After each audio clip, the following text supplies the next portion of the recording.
मेरे भाइयों, इस्लाम की तालीम ये तो नहीं थी, इस्लाम की तालीम ये तो नहीं थी। इमाम अहमद इब्न हम्बल रहमतुल्लाह अलैह के पास एक बूढ़ी औरत आती है और सुनो, आए बीड़ियों का धंधा करने वालों सुनो, आए तंबाकुओं के धंधे करने वाले सुनो, आए सूद और ब्याज के खाने वालों सुनो, आए लंबे चौड़े बैंक बैलेंस बनाने वालों सुनो, आए बैंकों की नौकरियां करने वालों सुनो।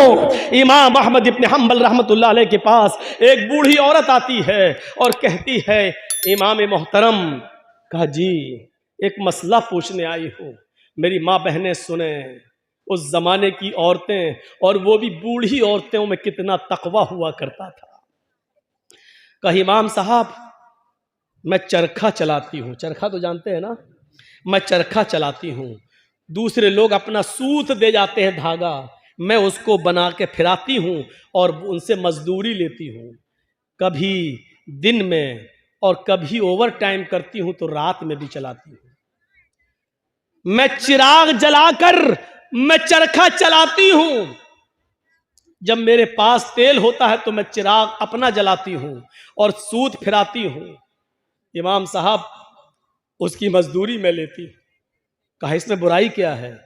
कहा मैं ये नहीं पूछने आई हूं कि बुराई क्या है, मैं ये पूछने आई हूं कि कभी कभी मेरे पास चिराग जलाने के लिए तेल नहीं होता है। अच्छा, तो मैं सोने के लिए बिस्तर पर जाना चाहती हूं, लेकिन देखती हूं कि पड़ोसी के घर में चिराग जल रहा है और उसके घर के चिराग की रोशनी मेरे आंगन में आ रही है। मैं अपना चरखा लेकर उस आंगन में बैठ जाऊं और उस पड़ोसी के घर से जो चिराग जल रहा है, मैं मांगने नहीं गई उसकी रोशनी, लेकिन उसकी रोशनी ऑटोमेटिक मेरे घर में आ रही है। अगर मैं उसके चिराग की आने वाली रोशनी पे अगर सूत फिरा लूं और चरखा चला लूं और ये चलाकर मैं अपने मालिक से उसकी मजदूरी ले लूं, तो ये कमाई मेरे लिए हराम तो नहीं होगी? मेरे लिए ये मजदूरी हराम तो नहीं होगी? मैंने चोरी नहीं की है, मैंने उससे चिराग में का तेल नहीं मांगा है, उसके घर में चिराग जल रहा है और उसकी रोशनी मेरे घर आ रही है, उसकी रोशनी मेरे घर आ रही है। अगर मैं उसकी रोशनी में सूत फिरा लूं और इसकी मजदूरी में ले लूं, तो ये मेरे लिए हराम तो नहीं होगी? ये खाकर कहीं मैं अजाब कब्र की मुस्तहिक तो नहीं बनूंगी, कहीं मैं जहन्नम में तो नहीं जाऊंगी? अहमद इब्न हम्बल रहमतुल्लाह अलैह फरमाते हैं, खातून माँ, तेरे सवाल ने अहमद इब्न हम्बल के इल्म को आज शर्मिंदा कर दिया। काबे के रब की कसम, तेरे इस मसले का जवाब अहमद इब्न हम्बल के पास नहीं है। कहने लगी, इमाम साहब, फिर आपसे बड़ा आलिम इस बस्ती में कोई है ही नहीं, फिर मैं ये किससे मसला पूछूं?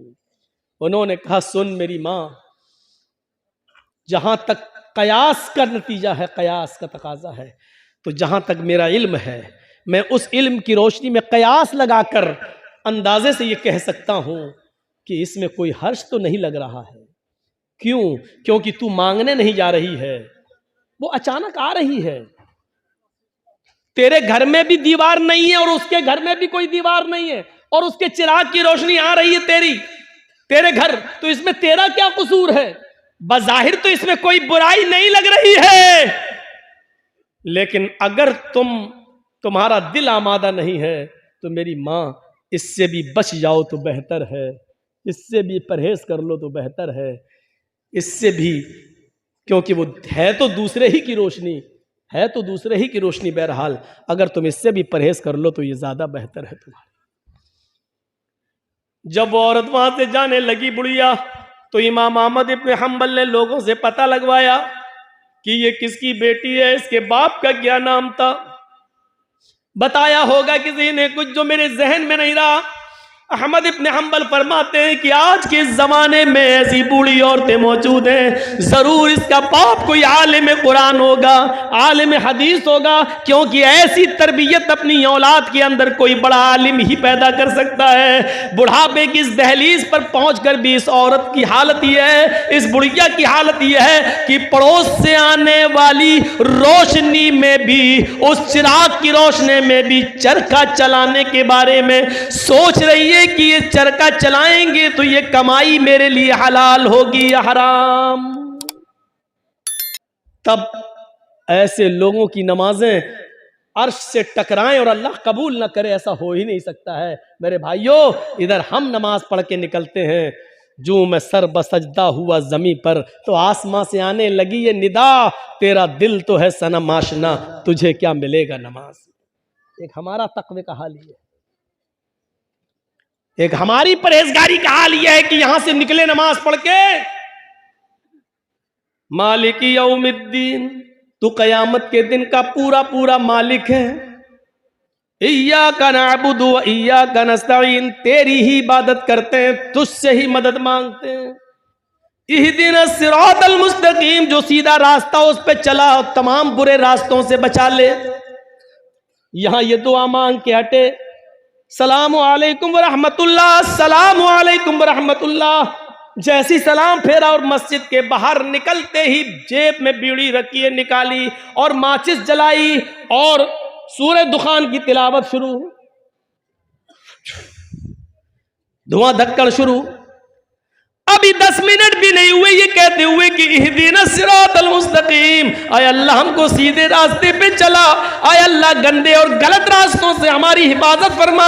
अब ये दुआ मांगे हुए 10 मिनट भी नहीं हुए और यहां आकर ये है हमारी इबादतों का और हमारी नमाजों का हाल।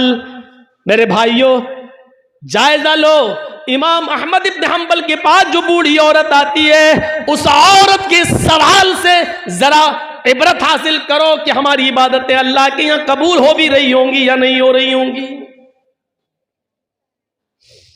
सोचो तो सही, गौर तो करो। मेरे भाइयों, यहां आदि इब्ने उमैर है, जंग बदर में गिरफ्तार करके लाए जाते हैं। आदि इब्ने उमैर है, गिरफ्तार करके लाए जाते हैं, पकड़ के लाए जाते हैं, पैरों में बेड़ियां डाल दी जाती हैं। ये आदि इब्ने उमैर मुसाब इब्ने उमैर के भाई हैं, भाई मोमिन है और आदि काफिर है। मुसाब सहाबी और आदि काफिर, दोनों भाई हैं, सगे भाई हैं।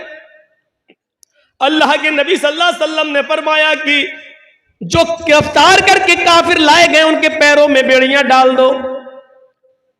आदि के पैरों में जब बेड़ियां डाली जाने लगी तो मुसाब इब्ने उमैर वहीं खड़े हो गए और जो उनके पैरों में बेड़ियां डाल रहा था सहाबी, आदि इब्ने उमैर के पैरों में वहीं खड़े होकर मुसाब इब्ने उमैर कहने लगे, आए सहाबी अपने दोस्त से, आए दोस्त इसके पैरों में बेड़ियां जरा टाइट डालो, यहां से कस दो, मैं इसको अच्छी तरीके से जानता हूं, ये लॉक तोड़ने में, जंजीर तोड़ने में बड़ा माहिर है, यहां से टाइट कर दो वरना ये तोड़ के भाग जाएगा।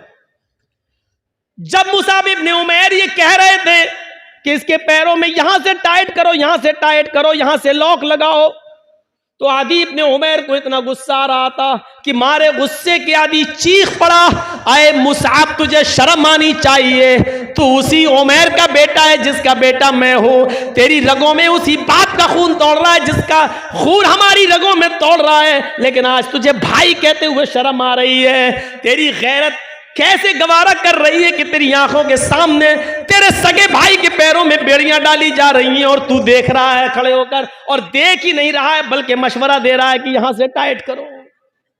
थूकता हूं तुझ पर, भाई कहते हुए शर्म आती है तुझे। इधर मुसाब इब्ने उमैर कहते हैं, चुप, खामोश, तू भाई है मेरा? नहीं, तू मेरा भाई नहीं है। आदि कहता है, क्या उमैर तेरा बाप नहीं है? क्या मेरी मां तेरी मां नहीं है? क्या उमैर का खून तेरी रगों में नहीं दौड़ रहा है? क्या मेरी मां का दूध तेरी रगों में खून बनकर नहीं दौड़ रहा है? जवाब दिया, उमैर मेरा बाप है, ये सच है।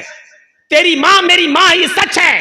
तूने और मैंने एक ही माँ का दूध पिया है, ये भी सच है। तेरी और मेरी रगों में एक ही बाप का खून दौड़ रहा है, ये भी सच है। लेकिन ये सच नहीं है कि तू मेरा भाई है।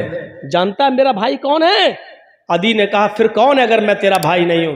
मेरा भाई वो है जो तेरे पैरों में बेड़ियां डाल रहा है? ये तेरा भाई है? हाँ, इसलिए कि मेरे इस भाई ने कलमा पढ़ा है, अशहदु अल्ला इलाहा इल्लल्लाह व अशहदु अन्ना मुहम्मदन अब्दुहु व रसूलुहु।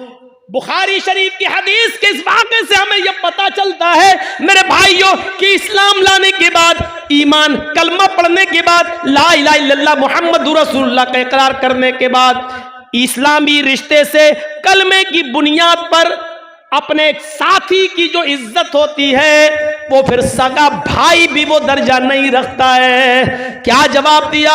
खूनी रिश्ते को कुर्बान कर दूंगा, लेकिन कलमे की बुनियाद पर ये मेरा भाई है, इस रिश्ते को मैं कुर्बान नहीं करूंगा। आए आदि, तू मेरा भाई नहीं, मेरा भाई वो है जो मेरे पैरों में बेड़ियां डाल रहा है, इसलिए कि इसने कलमा पढ़ा है, अशहदु अल्ला इलाहा इल्लल्लाह व अशहदु अन्ना मुहम्मदन अब्दुहु व रसूल। इस कलमे की बुनियाद पर ही ये मेरा भाई है, तू भाई नहीं है। ये होता है इस्लामी रिश्ता। और इस्लामी रिश्ता इतना अहम होता है कि उसके लिए खूनी रिश्ते को कुर्बान कर दिया जाता है।